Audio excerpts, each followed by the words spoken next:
This is a story that people sat up and took notice of. A police officer shot dead in Chicago, another fighting for his life in critical condition. They were shot in the line of duty during a Saturday evening traffic stop. At least 86 people shot in Chicago, 13 fatally over the weekend. Back with us now, House Homeland Security ranking member. He is John Katko. It's great to have you on. So you spent 25 years as a federal organized crime prosecutor. Talk to us about what your feeling is about this shooting of this police officer.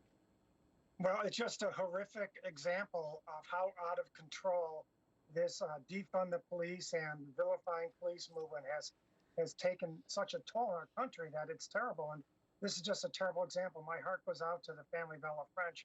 She leaves behind a 2-month-old child, and her partner is fighting for his life in this hospital right now. And it doesn't have to be like that. Officers across this great country are under siege because of the laws that have been passed that handcuffs their ability to do their job, and because of the defunding that's going on, that's making it much more dangerous because there's just not enough police out on the streets. And so it's the worst I've seen, and it's worst I've seen. This is a story affecting every American and all American families. She was one of 38, Ella French, police officers shot at, so far this year in Chicago. We see police officers quitting, retiring, resigning.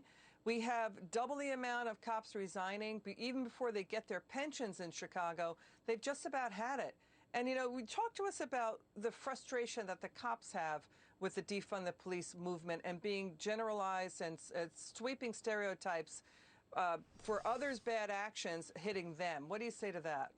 Yeah, I can tell you, though, what's happening in Chicago with police leaving and police retiring early and giving up pensions is something that's going on across the country. I'm head of what's called the American Security Task Force, and we've traveled to New York City, we've traveled to Austin, Texas, we've traveled to Portland, Oregon, and every single place the refrain is the exact same as what you've just articulated.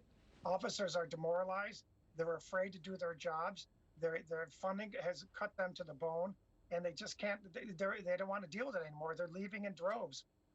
Portland has lost 12.5% of their police force in the first half of this year alone. That's on top of a massive cut to their police force last year because of the defunding of police movement in Portland. Portland now has a 533% increase in murder in the first 5 months of this year. It's insane what's going on. In Chicago is just the latest example. In Chicago, they had 600 vacancies that they just ended up getting rid of those positions. So I have 600 less cops, and that takes an awful long time to recover from cuts like that anywhere.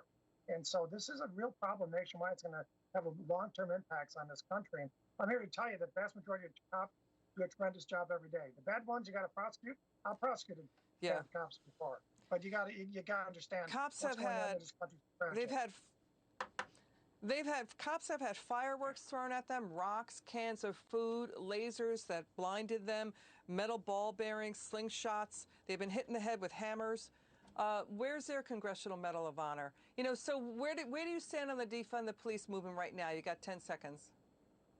Well, listen, the defund the police movement is causing an epidemic in crime, and the very people they're trying to fix and help, they think they're helping by doing this, are the very people of minority communities are disproportionately being affected by this incredible violence.